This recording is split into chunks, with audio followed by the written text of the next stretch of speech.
구독과 좋아요, 댓글과 알림 설정 부탁드립니다. 안녕.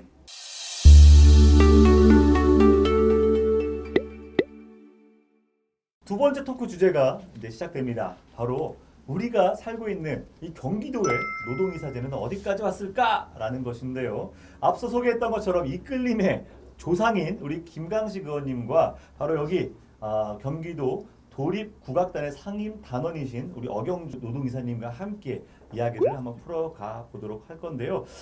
우리 두 분 패널께 한번 질문드리고 싶은 게 앞서서 우리 교수님과 의장님의 토크 어땠어요, 우리 의원님?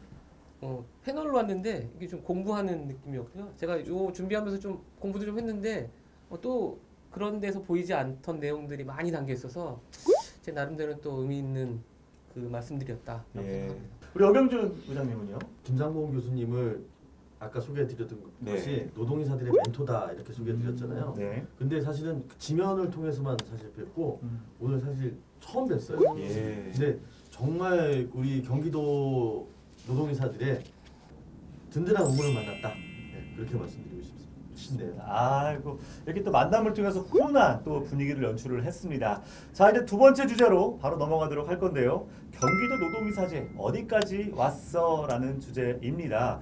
제가 이제 드리고 싶은 말씀은 이런 거예요. 경기도 안에 노동이사제가 조례가 만들어지고 노동이사분들이 이제 위촉이 되었지만 이게 제대로 기능을 하고 있을까? 예, 실제로 현장에서 노동자들의 목소리가 경영에 반영되고 있을까? 너무나 궁금합니다. 첫 질문입니다. 경기도 공공기관 안에 노동이사의 현황 그리고 또 실제로 어떻게 운영되고 있는지를 좀 간단히 말씀해 주시겠어요? 작년 11월 18일에 8개 기관이 모여서 경기도 공공기관 노동이사 협의회를 조직했고요. 지금은 14개 기관이 참여하고 있습니다.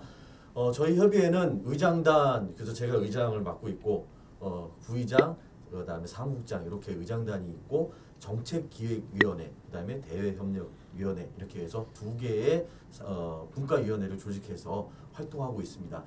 김강식 의원님은 좀 어떻게 보시고 계십니까? 저희가 서울시에 겪어왔던 이런 부분들을 좀 잘 받아들이고 거기서 한 발짝 진일보한 부분의 내용들로 좀 잘 더 성숙시켜 나가면 좀 저희가 또 표준이 될 수 있고 또 전체를 끌고 가는 또 동력이 될 수 있다고 생각해서 그런 부분들에 대한 역할을 지금 경기도 그 노동이사제도가 지금 되어 있다 말씀드립니다. 그럼 김강식 의원님, 우리 경기도가 표준이 되기 위해서는 정말 많은 부분들의 노력들이 필요할 텐데 특히 이 노동이사제가 성장하는 데 있어서 가장 큰 걸림돌은 뭐라고 보세요? 처음에 이 노동이사제도를 도입하면서 몇 가지 이제 그 논점이 되었던 부분들이 있더라고요. 그러니까 그 노동이사들이 이 노동조합의 이제 조합원의 자격들을 유지하고 있느냐, 뭐 맞느냐 이런 부분들. 두 번째는 또 노동이사를 하면서 또 직원을 또 겸직하고 있으면서 발생되는 문제들이 또 있을 수 있거든요. 그리고 세 번째는 계속 얘기되고 있는 노동이사의 이제 권한.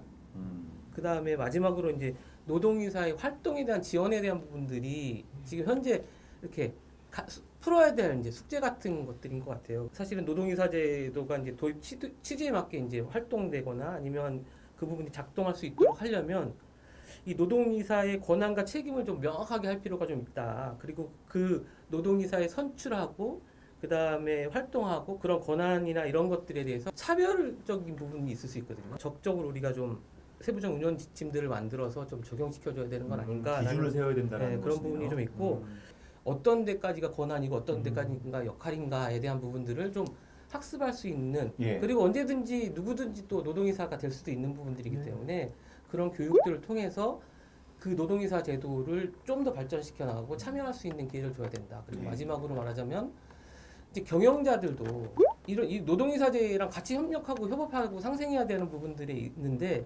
이분들도 사실은 잘 모르는 것 같아요. 이런 부분들을 어떤 역할을 줘야 되는 거고 뭐까지 해줘야 되는 거고 이런 부분들에 대한 교육도 우리 근로자들, 노동자들만이 아니라 그 경영진에 대한 부분들에 대한 교육들도 좀 같이 돼야 우리가 지금 한 발짝 더 넘어가는 그 최초에 좀 고민했던 부분들에 한 스텝 더 갈 수 있는 걸림돌을 좀 해소하는 뭐 일부가 되지 않을까? 오경준 의장님은 좀 어떠세요? 지난달 말에 전국의 그 노동이사님들을 대상으로 해서 설문조사를 했어요. 첫 번째가 일단 노동이사에 대한 인식과 이해가 부재하다. 그다음에 제도가 뒷받침이 안 돼 있고 예. 조례나 지침 이런 것이 좀 부족하고 부서에 겸직을 해야 되니까 너무나 힘들다 이런 것이 굉장히 상위 랭크에 올랐고 노동이사 제도에 대해서 지나칠 정도로 무관심하고 무시하는 풍토가 있다. 네. 그것 때문에 너무나 힘들고 제도적인 보장을 통해서 독립성을 확보해주고 활동 시간을 보장받을 수 있는 장치가 있었으면 좋겠다라는 그 간절한 마음이 사실 저는 이거를 설문조사 결과를 받으면서 잠깐 좀 우울해지더라고요. 현재의 노동이사제를 담고 있는 조례의 문제점이 있다면 무엇이 있을까요? 그리고 어디까지 바꿔야 할지를 좀 두 분께서 한번 말씀해 주시면 좋을 것 같습니다. 첫 번째 얘기한 것은 일단 신분 보장입니다. 신분 보장. 명확하게 노동이사의 신분을 정확하게 보장해주자. 네. 그 다음에 나온 게 활동을 보장해줘야 된다는 거예요. 예. 그 다음에 세 번째로 나온 것이 교육을 좀 지원해줘야 되겠다. 예. 그래서 저희가 조례 개정에 어떠한 사항이 포함되어야 되는가. 예. 그래서 첫 번째로 나온 게 이구동성을 하신 게 단체장과 기관장의 의무사항을 넣어야 되겠다. 예. 그래서 이 사람들이 노동이사제에 대해서 적극적으로 이해하고 지원해줘야 된다는 걸 의무사항을 넣고 예. 두 번째가 대우사항을 넣은 거예요. 이것이 먼저 성결이 돼줘야 노동이사 제도가 좀 뭔가 나올 수 있다. 예. 네.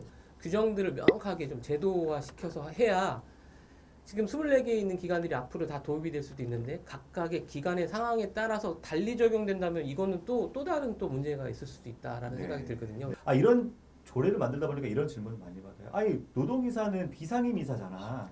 아니 비상임 이사한테 아주 주요한 권한이 될 수 있는 정보에 대한 요구 권한, 안건을 제출하는 권한 이거 비상임 이사에게 줄 수 없어. 이거 과도한 경영 침해야. 이런 이야기들을 제가 여러 번 들었습니다. 실제로 이것이 비상임 이사들에게는 주어지지 않는 권한인지 또 설령 그렇다 하더라도 노동이사가 그런 권한을 가지고 행사하는 것이 너무 과도한 것인지를 두 분께 한번 짧게 한번 듣고 싶은데요. 네. 그런 질문을 하시는 분들에게 네. 아니, 권한을 주면 안 되는 이유는 뭐예요? 그거부터 저한테 한번 설명해 보세요. 라고 말씀드리고 싶습니다. 예. 결과를 우리가 놓고 보면 예.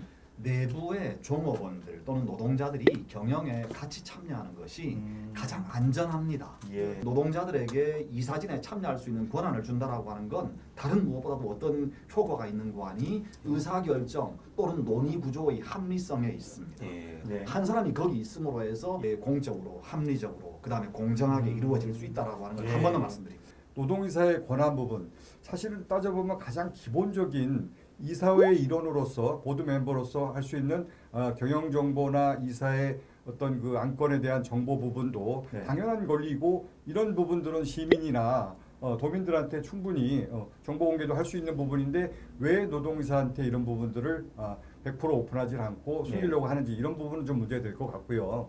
사실 지방공기업법상 상위법에 보면은 비상임이사인 노동이사에게 안건 부의권을 주면 안 되라는 규정은 없습니다.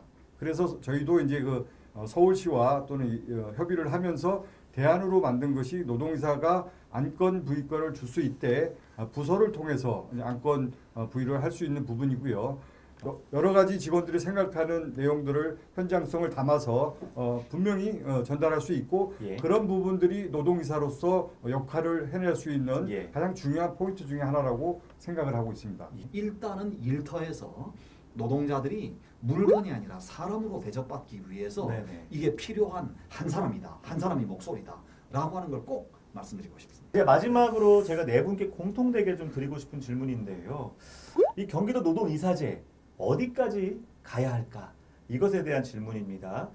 제도의 방향성, 미래의 어떤 모습, 구조 다 좋으니까요. 편안하게 경기도 노동이사제 어디까지 가야 해? 같이 책임질 수 있는 공감대를 형성하고 그런 이해관계자들이 참여형으로 이렇게 바꿔진다면 훨씬 좋을 수 있는 부분이 있다. 그리고 이 부분들이 이렇게 공공에서 잘 정착이 되면 앞으로 민간 쪽으로 분명히 같이 이제 확대되어 나갈 건데 그렇기 때문에 이게 또 성공적으로 잘 안착이 돼야 되는 부분이라고 저는 생각이 됩니다. 그래서 이 공공기관의 지배 구조를 개선도 하고 또 공공기관의 공공성 제고를 하고 사회적 가치 실현을 하기 위해서 조금 더 잘 안착될 수 있도록 우리 여기 계신 분들 다 노력하시겠지만 저희 또 의회에서는 의회대로 또 네. 외부에서는 외부대로 또 이제 현장에서 현장대로 서로 연대하고 상생할 수 있는 관계를 가진 노사관계를 갖는 이제 노동이사제로 잘 성장해 나갔으면 좋겠다고 저는 생각합니다.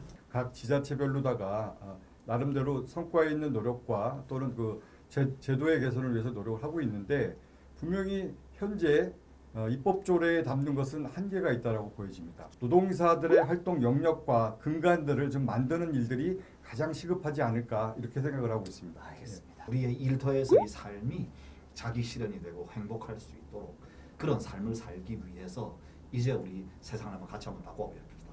그런 의미에서 공공 부분에서 노동의 자제를 시작하는 건 모든 경제의 민간 부분에서까지 이걸 넓혀나가는 첫걸음이 된다라고 하는 걸 새롭게 이렇게 조례를 개정하기 위해서 애쓰시는데 우리 한번 박수 한번. 아유, 이 조례가 반드시 그대로 통과되길 바랍니다. 앞으로도 고맙습니다. 많은 일 해주십시오. 고맙습니다. 자, 이제 마지막으로 노동이사제를 실시하고 나니까 각 기관들이 회의록을 공개하기 시작하더라라는 그런 항목이 마음에 와닿습니다. 지금 경기도 공공기관 회의록 아직 공개 안 되고 있습니다. 경기도 공공기관의 노동이사제 어디까지 가야 되겠냐는 질문인데 투명 경영이 완료되고 그다음에 노동자들이 주인으로서 경영에 참여할 수 있을 때까지 끝까지 가야 되겠다고 생각합니다. 응원해 주십시오. 네, 고맙습니다.